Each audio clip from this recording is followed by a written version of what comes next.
My name is Chris Ashizawa. In the SCA, I'm Duke Christopher of York. I'm both a knight and a mod.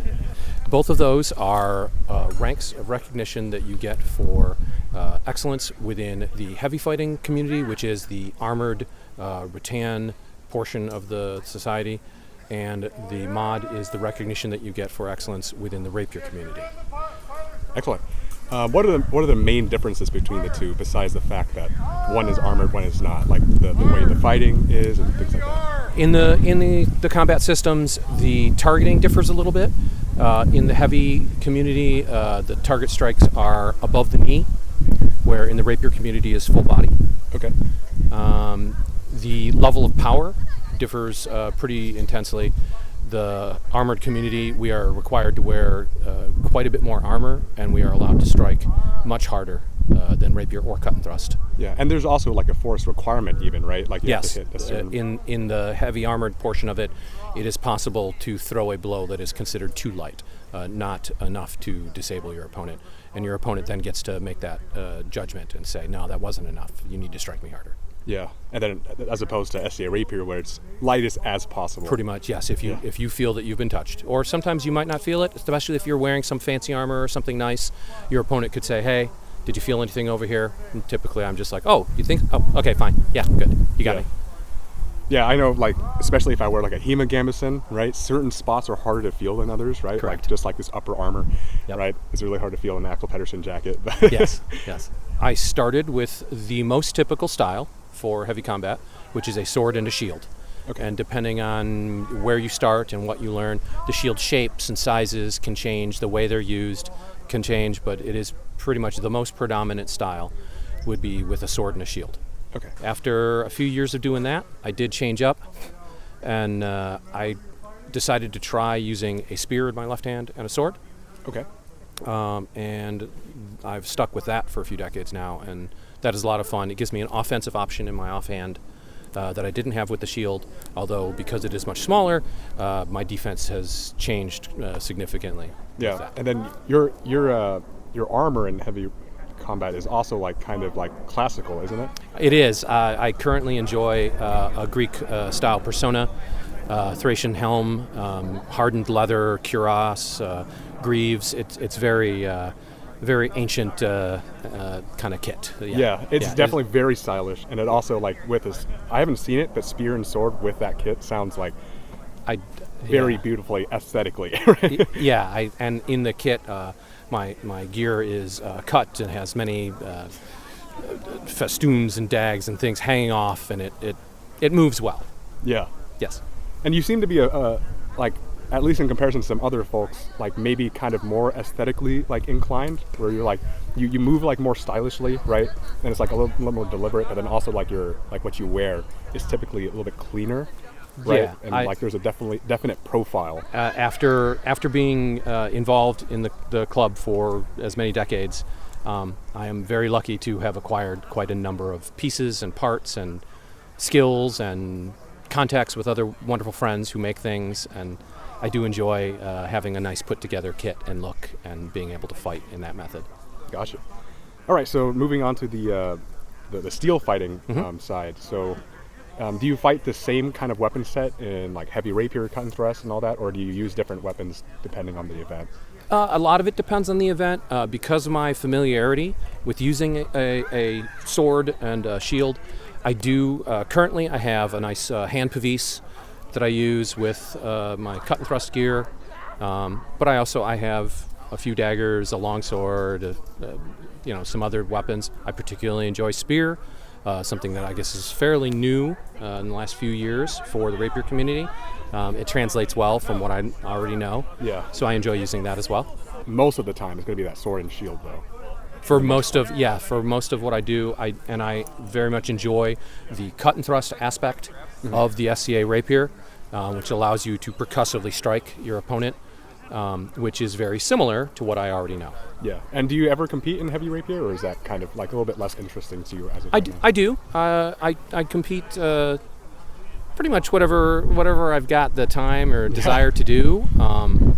I've fought a number of tournaments with just heavy rapier, and I've been successful with that as well. Okay. You just have to, I guess, just change up like what attacks you're allowed to do, I guess. But Yeah, just to be very cognizant, right? Like the percussive striking is now out the window, and now we focus on different technique. do you read any sources or anything like that, or is it like more about experience for you? So I do bring a lot of experience with from not only the heavy side, but some of the other things that I do. For a while in the mid '90s, I was pretty involved in American Arnis and stick fighting there. So I bring a lot of that forward, and a lot of it transfers. A lot of the footwork, a lot of the ranging, a lot of the body mechanics are very similar. The 133 is interesting to me. I enjoy the buckler and sword. Yeah. I like it's very similar to the shield combat that I'm used to. I try to employ some of that. I try to do the shielding of the hand and striking in that manner. And how do you feel about the body positions in 133? So for me, I've been doing the other one for so long. I try to show the positioning, Yeah. but when I get into the flow, it very much reverts to the thing that I already know how to do. Yeah, gotcha. Because I found that pretty uncomfortable, right? Yeah. Like it's hard to stay in it, right? Yes, Unless you practice yes. it from the beginning. How would you describe like your personal style? The fights I think that I've had recently that I've found the most enjoyment from are fights where we go beyond a fast hand and a quick shot, either taken or given, into 2 or 3 mechanics into the fight where we are now trading and receiving and somebody strikes. I particularly enjoy that exchange. Yeah. My hands are reasonably fast, and I do win sometimes with a quick snipe, but I think I derive more enjoyment out of that prolonged exchange. Yeah, I definitely understand that. Like it's something I also enjoy. However, I'm not quite good at it yet, right? So a lot of the time I will try to like take the quicker shots and only revert into that like fun, those fun exchanges when I have to, right? And they're fun, but I don't always win them. So Yeah. yeah, so yeah, and that leads like also probably what I was saying before, like it's a very aesthetic style of fighting, right? Where there's a lot more like, I don't know, it's almost cinematic, right? Yeah. When you get into those exchanges. And I think the crowd, some of whom are probably a little more versed in either the steel or the heavy, and some of them who have never seen it before, I think they understand that clash. That, oh, wow, look at that's really neat, where a single quick shot can be somewhat impressive, but I think definitely seeing the action is Yeah. more exciting for a non-participant on the side there Yeah, to watch absolutely. what's going on. Yeah. I'm excited to watch your fighting today because I remember seeing it at Great Western War and it was excellent. Thanks. Yeah, I had a lot of fun there. That was wonderful. Yeah. Do you have any like tips for like fighters? Like we can be specific in like the steel fighting side, but it can Okay. be in general like any tips you'd have for like any fencers or martial artists that want to do like weapon fighting. Consistency of training. It's probably the number one. If you really want to get good at doing a physical activity, the steel fighting, golf, going to the batting kit, whatever, consistency. It's not something you do once a month, whenever. Yeah. We have a day, we do this thing. On the off days, I'm doing some other thing. I might be working on some physical mechanic. Yeah. Consistency, you always want to be working on whatever it is that you want to get better at. Okay. That actually kind of leads into like another thing I was curious about. That I heard like from someone that you were like, maybe you weren't an athlete, but I heard that you're very athletically inclined, right? Yes. Like, could you describe a little bit of that, if that's okay? Like some of your personal life. Yeah, I've always enjoyed being athletic and physical, and like I said, like in the '90s, I did spend quite a bit of time at an Arnis school, and very much enjoyed that and competed there. Was very successful there. I've done a lot of combat sports. I enjoy grappling. I enjoy striking. Like that's not something we do here, but Yeah. we have some HEMA practitioners that come to the practice near my house, and when they come by, it's not an SCA practice, it's just friends getting together in the park. Yeah. We grapple and we throw each other on the ground, and I very much enjoy that aspect of it as well. So all of those things, I think, kind of lend into the whole, as it were. Yeah. And from my experience, like it's usually people that have done something before fencing that really value consistency, right? Because some fencers, they take it as a hobby, right? But maybe to an extreme sometimes, so they don't really feel the need to practice very consistently, right? But I feel like other people from that, like, for instance, like are in other martial arts or like in other sports, Like they really understand the principle of like putting the hours in. Yeah, You know? it does make a difference. Yeah, huge especially when you are newer on the curve. Missing a few weeks, a month of practice as someone who's new, you get that drop off. The longer you're away from it, you really drop. 30, 40 years down the road, a month off is not a big deal. But especially in the beginning, you really need to stay consistent with your training. And every time you train, especially when you're newer, you will be getting gains. You'll be learning new things. So you want to get that as often as possible.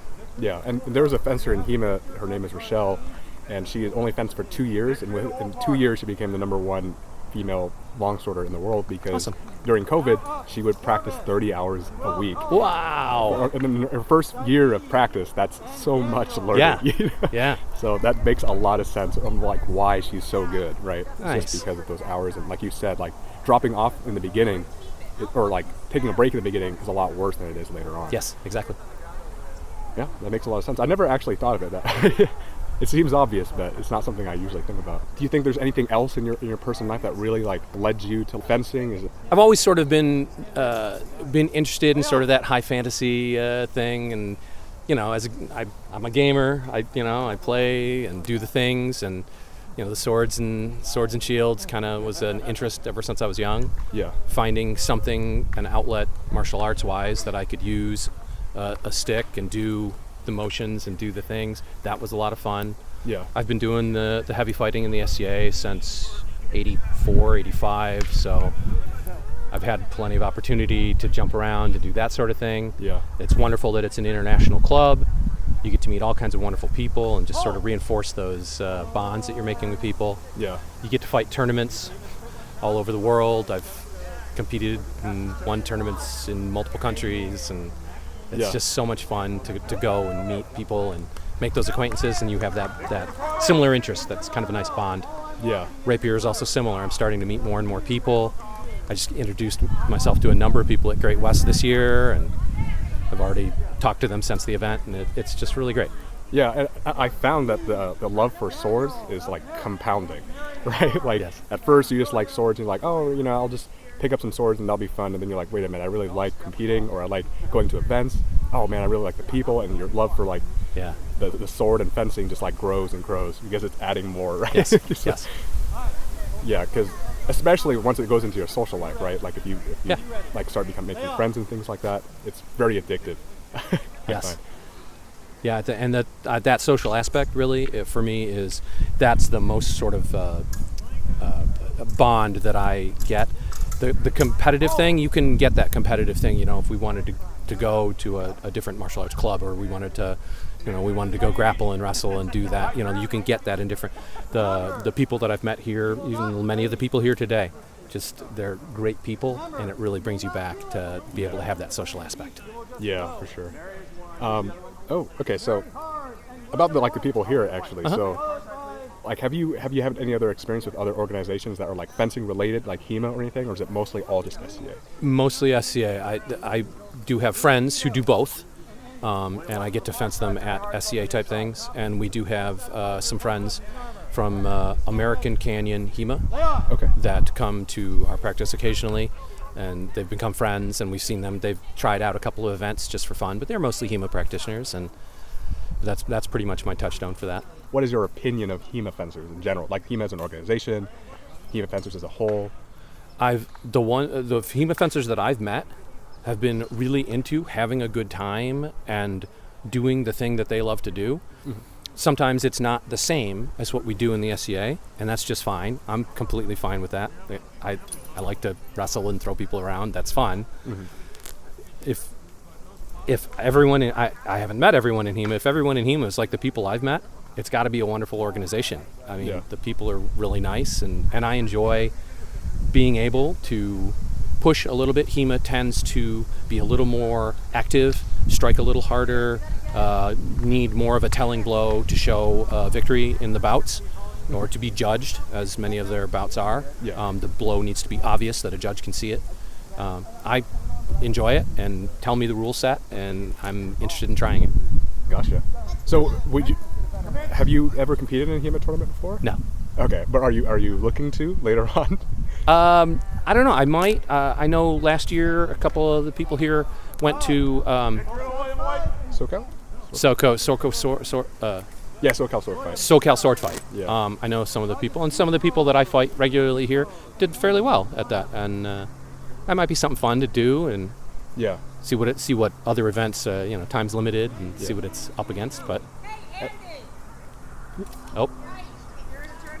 it looks like you are being asked to come fight in the pirate tournament. All right. But All thank right. you so much. Not